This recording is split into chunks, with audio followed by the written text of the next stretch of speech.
Halo Sobat Mister, berikut Top 5 hadir menemani Anda dengan berita terhangat baik dari daerah hingga mancanegara.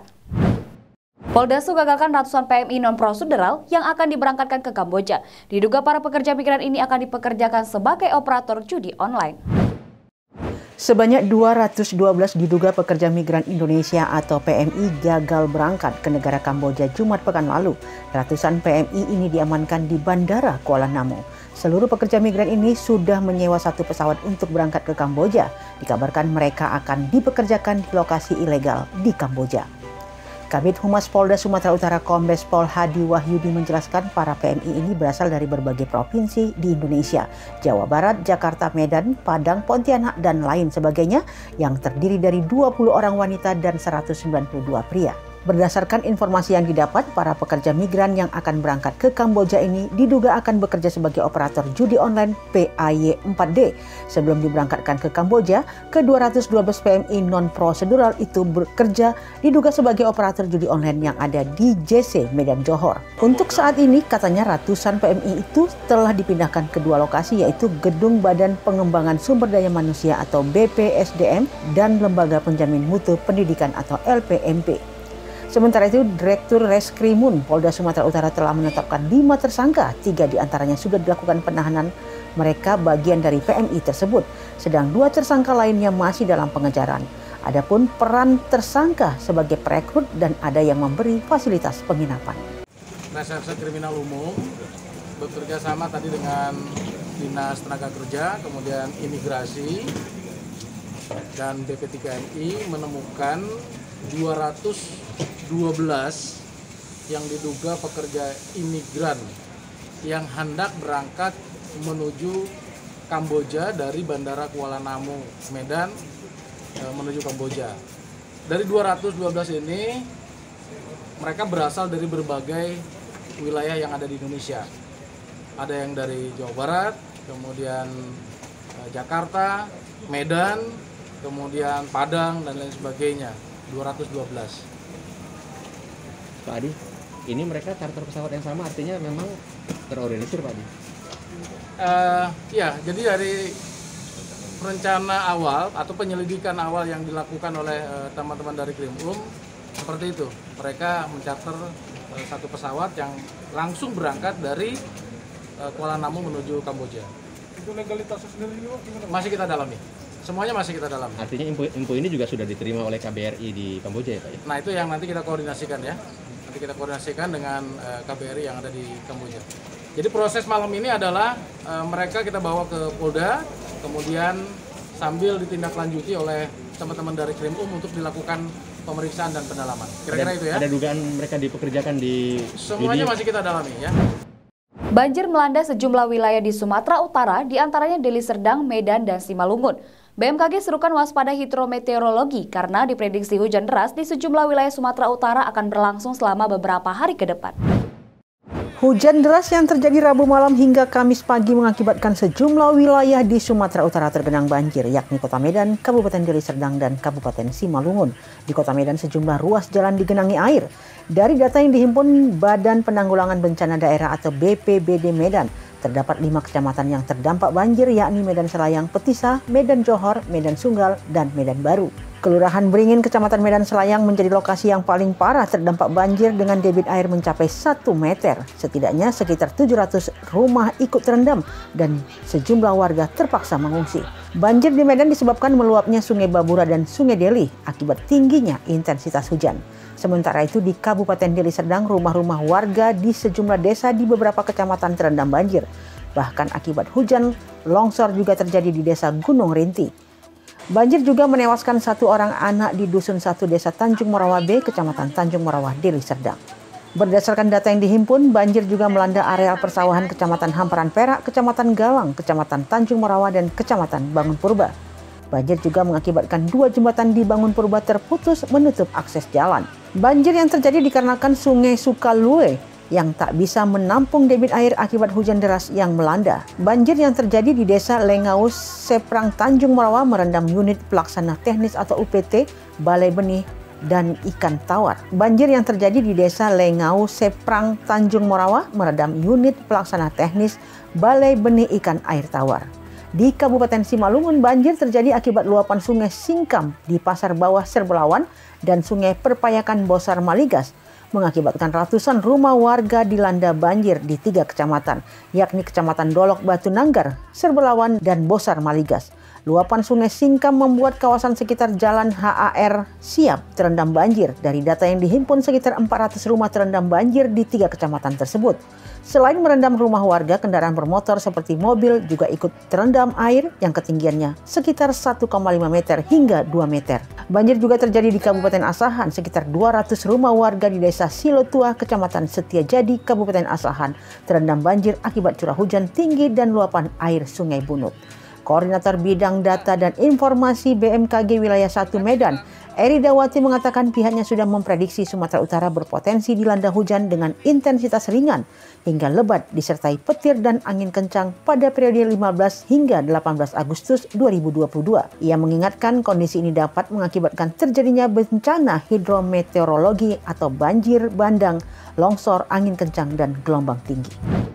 Citra kepolisian tengah diuji. Belum usai kasus pembunuhan Brigadir J, kini menyusul Kasat Narkoba Polres Karawang terlibat peredaran narkoba. Nama Polri kembali tercoreng akibat ulah anggotanya. Belum tuntas kasus polisi tembak polisi yang membongkar keterlibatan pimpinan di polisi sebagai dalang pembunuhan Brigadir J serta isu judi online yang kian menyeruak. Kini kepolisian kembali terguncang. Seorang dengan jabatan Kasat Narkoba justru terlibat dalam peredaran narkotika. Di Tipit Narkoba, Bareskrim Polri menangkap Kasat Narkoba Polres Karawang AKP Edi Nurdin Masa terkait peredaran narkotika. Bahkan Kasat Narkoba Karawang ini juga dinyatakan positif sabu. Di Tipit Narkoba, Bareskrim Polri menangkap AKP Edi Nurdin Masa terkait narkotika jenis sabu. Saat penangkapan, polisi berhasil mengamankan barang bukti sabu seberat 101 gram. Penangkapan yang dilakukan pada Kamis 11 Agustus itu di sebuah apartemen di Teluk Jambe Barat, Karawang, Jawa Barat, merupakan serangkaian dari penangkapan sindikat peredaran narkoba Juki dan kawan-kawan yang beroperasi di tempat hiburan malam di F3X Club dan Fox KTV Bandung pada 30 sampai 31 Juli 2022. Lalu tim mendapat informasi dari tersangka JS dan RH bahwa mereka pernah mengantar 2.000 butir pil ekstasi ke tersangka Juki, yakni pemilik Fox Club dan F3X KTV bersama AKP Edi Nurdin. Di Tipit Narkoba, Bareskrim Polri Brigjen Krisno H. Siregar mengatakan pihaknya belum menemukan anggota lain yang terlibat. Selanjutnya, Krisno mengatakan Polda Jabar telah menggelar tes urin secara massal seusai kejadian ini, termasuk tes urin massal terhadap Satuan Narkoba Polres Karawang. Penangkapan AKP Edi Nurdin Masa menambah daftar panjang polisi tersandung kasus narkoba. Penangkapan ini juga menjadi ironi karena Edi yang seharusnya memimpin satuannya memberantas kejahatan narkoba justru ikut pengedaran barang haram tersebut. Kondisi ini pun membuat isu yang tengah bergulir di masyarakat soal adanya mafia narkoba dan judi di tubuh Polri semakin menguat. Pengamat kepolisian dari Institute for Security and Strategic Studies, Bambang Rukminto, mengatakan potensi penyalahgunaan wewenang oleh aparat kepolisian sangat tinggi karena besarnya kewenangan yang dimiliki Polri sebagai lembaga penegak hukum tidak dibarengi dengan kontrol dan pengawasan yang kuat. Penyalahgunaan wewenang ini menurut Bambang terjadi secara struktural sesuai jabatan dan pangkat masing-masing dan dilakukan banyak personil. Keterlibatan Kasat Narkoba ini juga menunjukkan indikasi adanya mafia narkoba di tubuh kepolisian karena kejahatan ini tak mungkin dilaksanakan oleh pelaku tunggal. Makanya untuk membongkar kasus ini juga harus diselidiki lebih dalam termasuk transaksi di rekening tersangka maupun orang-orang terdekatnya. Sebanyak 16 partai gagal menjadi calon peserta pemilu 2024 karena dokumen pendaftaran mereka dinyatakan tidak lengkap hingga akhir masa pendaftaran pada 14 Agustus 2022. Sebanyak 16 partai gagal menjadi calon peserta pemilu 2024 karena dokumen pendaftaran mereka dinyatakan tidak lengkap hingga akhir masa pendaftaran pada 14 Agustus 2022. Komisioner KPU Idam Holik mengatakan ada 16 partai politik yang berkas dokumen pendaftarannya terpaksa dikembalikan. Total ada 43 partai nasional yang memiliki akun sistem informasi partai politik atau SIPOL dan sebanyak 40 diantaranya telah mendaftar dalam periode waktu 1 sampai 14 Agustus 2022.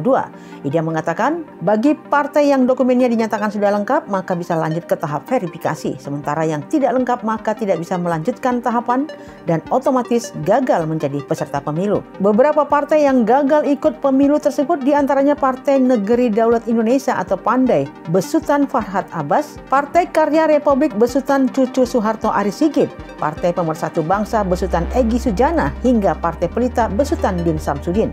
Bila 16 parpol itu tidak puas dengan keputusan KPU RI, mereka bisa mengajukan sengketa ke Bawaslu. Anggota Bawaslu RI, Loli Suhenti, mengatakan jika merasa tidak mendapatkan keadilan, boleh mengajukan sengketa proses ke Bawaslu.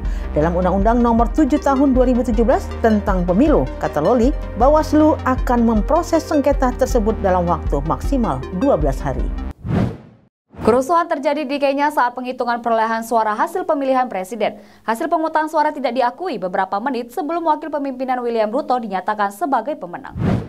Aksi adu jotos pecah antara pejabat di pusat hasil pemilihan Kenya di Nairobi di tengah tuduhan kecurangan suara dan pemungutan yang tertunda, dengan William Ruto dinyatakan secara kontroversial sebagai pemenangnya. Pendukung calon presiden saingannya Raila Odinga mengangkat senjata karena 4 dari 7 komisioner pemilih mengatakan mereka tidak dapat mengakui hasil atau mengambil bagian dalam pengumuman itu. Bentrokan yang melibatkan kursi beterbangan dan lemparan pukulan itu terjadi karena terlihat seorang pendukung Raila Odinga berusaha menghalangi ketua KPU untuk berpidato. Sementara Tuan Ruto tiba di pusat penghitungan nasional pada pukul 1 siang waktu setempat untuk pengumuman yang diharapkan Tuan Odinga tidak muncul. Agen pemilihan ketua partainya mengumumkan bahwa dia tidak akan meminta Odinga untuk pergi ke penghitungan karena timnya belum dapat memverifikasi beberapa hasil. Agen partai Odinga menuduh ada penyimpangan dan salah urus dalam pemilu. William Ruto menjabat sebagai wakil presiden Kenya selama 10 tahun sebelum mencalonkan diri sebagai presiden. Dia berselisih dengan presiden sebelumnya Uhuru Kenyatta yang mendukung Odinga untuk menggantikannya. Para diplomat dan pemilihan internasional dibawa keluar dari ruangan penghitungan di mana ketua komisi pemilihan sedang bersiap untuk mengumumkan hasil pemilihan presiden.